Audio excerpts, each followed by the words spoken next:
top 10 hottest comic books of the week based off of Cover Price's data. That's right. Cover Price releases their top 10 hottest comics of the previous week on Monday. Our shows are usually Friday. What we do is we talk about the list briefly, but Chris dives in and gives his top 3 most interesting books off of that list. I will say this: it's very unusual. We can make this claim here, but there is one thing that all of these books have in common this week. We're not going to say it until I list it all off. You guys need to guess what the one thing is that all of these comics have in common. Ready? Here we go.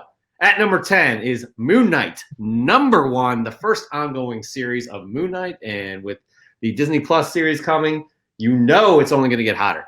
Darth Vader, number 3, is in at number 9. This is the first appearance of Dr. APHRA. This is a hot book, too. Everybody's anticipating she's going to show up at some point in any of these series that they just announced. Number 8 is Invincible Iron Man, number 1. I was just talking about this issue. This is the first cover appearance of Riri Williams as Ironheart, but it's not in story. It's not the first time she dons the armor. That is issue number 3. Keep that in mind.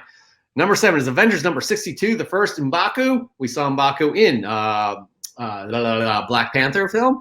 Number 6 is Daredevil number 25 for the 4th week in a row. This thing is not going anywhere.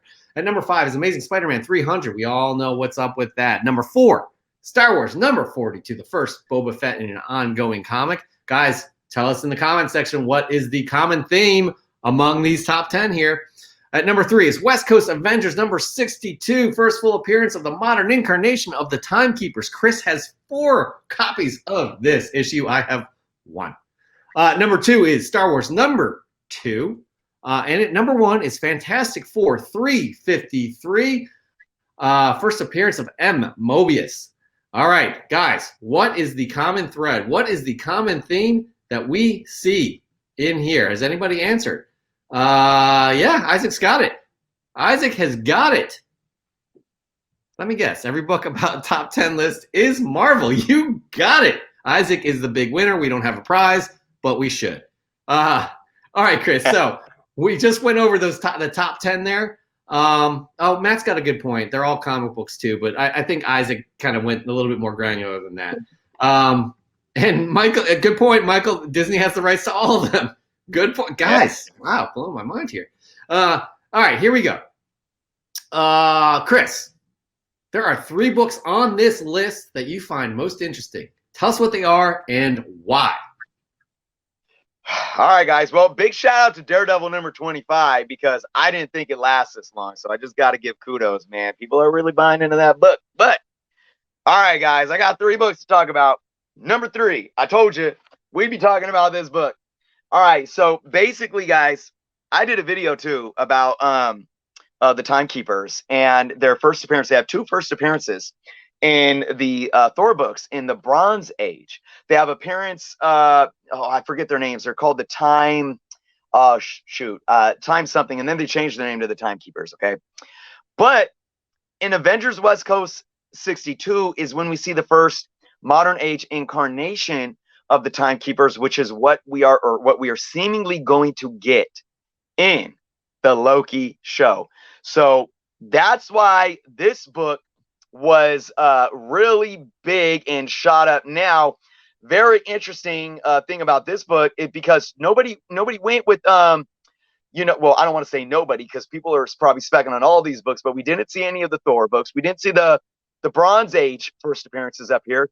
We saw this one. Why? Well, maybe because this was really a book that didn't have much spec value at all. You could easily find this in the back issue bin for a couple of dollars, maybe even in, the 50 cent or dollar bins. But, it's hit.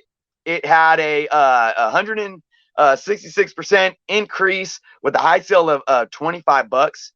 So, like I said, I got 3 copies here that totaled about $7 in what 40 cents or whatnot. So again, this is another one I always say, guys, when you're digging the back issues, Jeff showed off a couple that he's got just digging through back issues where your LCSs or wherever you're finding, they might not adjust the price or whatnot. You could still go hit up your stores, go through the back issues, see what they have, see if you can find these books for a few bucks, because high grades for $2.40 each.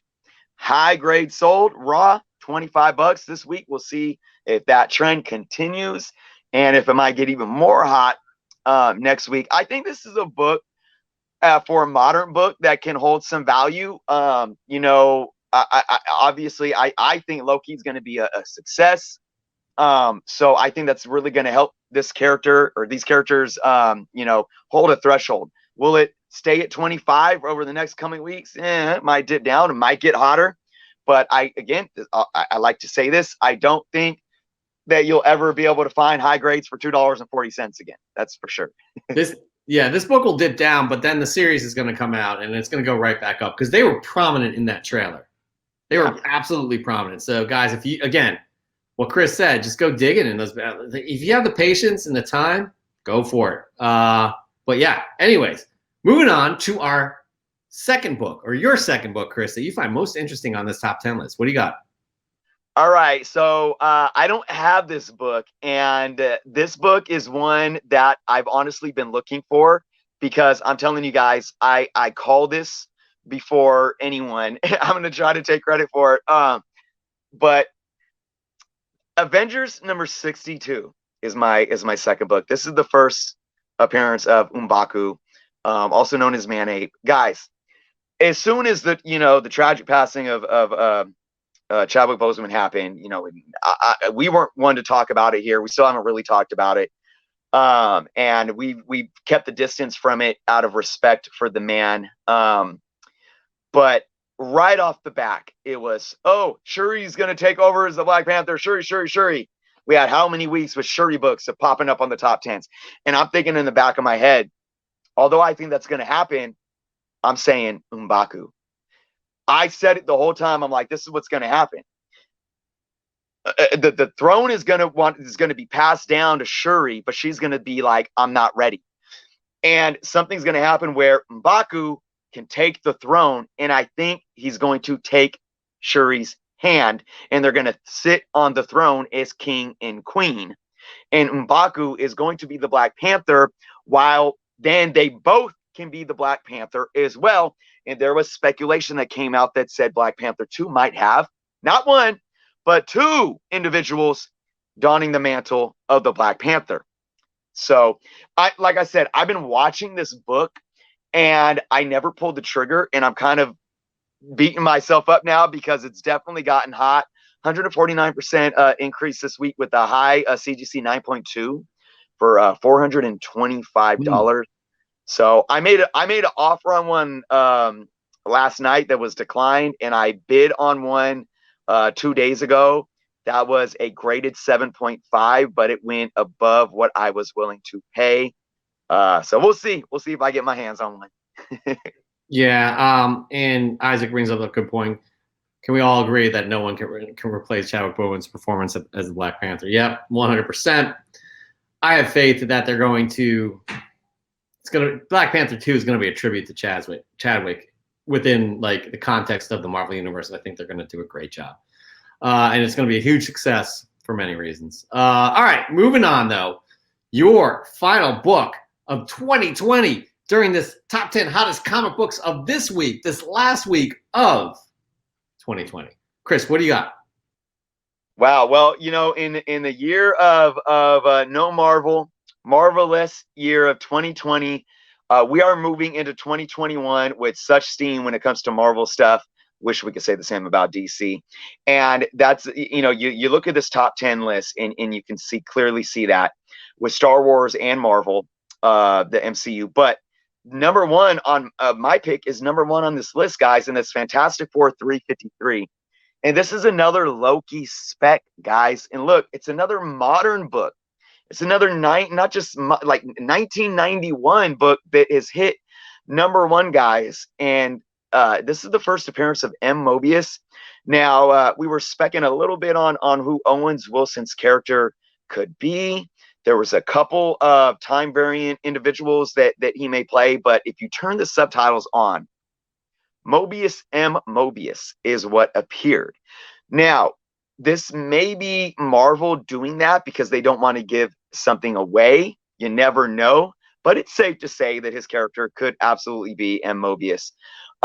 So this book had 195% increase in sales and a high raw of $50, guys. And the thing that I want to stress on this is people always, not always, but oftentimes people say, oh, 90s books are worthless. And, you know, and again, this is another book, guys, you could easily find in the back issue bins for a few bucks. Now, not going to happen, you know, unless, like I said, you're on the hunt and nobody's updating it. But, you know, when you look at what people are willing to pay for this book, it's much more than that now. High sale of $50. And again, this is another one that, of course, you know, everyone's sitting on this hype right now. I don't think that $50 mark is going to hold. But then we can get the show and love it so much, and then we see even more demand for this book. This is a very, very interesting one. I like Owen Wilson. I don't think we've ever seen him in this type of role. First time in a superhero genre film, I'm gonna assume, and let's see what he can do, man. Because if he does something that we're like, wow, man, that was, you know, I mean, I don't know about you, Jeff, but you see Owen Wilson is just, I mean, you know, besides what he did with Cars, you know, Lightning McQueen, I mean, that's classic. But as an actor, I look at him and it's like, I don't, you know, he's funny guys in funny films, but can he really take the role of a comic book character and do something to where we are like specking on this book long term, years from now? I don't know. I don't know. Depends what his contract is. None of us really know that, but like, he started out in indie films, right? And he's played wacky characters before. He started to get into the formulaic, like Wedding Crashers and those types of films with Vince Vaughn. But you know, this is a wacky character. Like Walter Simonson, who was the artist and writer on this Fantastic Four run, he has some wacky kind of like out there runs, right? Beta Ray Bill is another one that was just kind of out there. It wasn't kind of wacky, but I think it's going to hit the same tone. I definitely think he's playing Mobius or Mobius or whatever, however you pronounce it. I definitely think that's the character he is playing. And I think it's going to hit that tone that we saw in this specific issue. I do have this issue. I read the run. I love it. But how long his character lasts, who knows? I mean, but from what we see in the trailer, the tone is just out there and fun and just kind of ridiculous and crazy. And I think he will fit that mold very well as you know, kind of a, I don't know if he's, who knows if he's co-starring, who knows what, but hopefully we see this thing continue and he's going to be in it for the long haul. Yeah, I hear you. And like I said, man, I was out of everything. I was more impressed with the Loki trailer than anything, and it's really got me I want this show. Yeah, man. I can't. When does that come out? I can't. We need to have a little cheat sheet for us during each of our comic book canon shows, just to know when these shows come out. I only got two off the top of my head that I know. That's WandaVision on the 15th, and then Falcon and the Winter Soldier in March. And then this will be in May. In May, okay, there you go. Michael Card, he was amazing. You know what? I think it's actually June, because May is the release of Black Widow, and then I think this was June, but yeah, it's after Falcon and Winter Soldier. Yeah. Anyways, he was amazing in Zoolander. He was actually, Zoolander's a pretty good movie. Definitely, it's a good movie. All right. Anyways, that is our top 10 hottest comic books of the week. That wraps up the hottest books of each week of 2020. For the 33 episodes we've been doing this, we will be back again next week, which is next Friday the 8th, talking about a brand new list. Will Daredevil 25 be on there, Chris? Will it be on there? Man. I'm saying no. What number was it this week? What number was it? It was number 6. It's been anywhere between 3 and 6, I feel like. It may have been higher last week. I'm going to say no. I'm going to say it's not going to show up on the weekly top 10, but I'm going to say it's going to be a daily mover at least 1 or 2 days during the week. I agree with that, because they just released the cover for Daredevil 28, and Elektra is on the cover as Daredevil. So this can't last forever, guys. This can't. Like, it's not gonna. But anyways, quite interesting.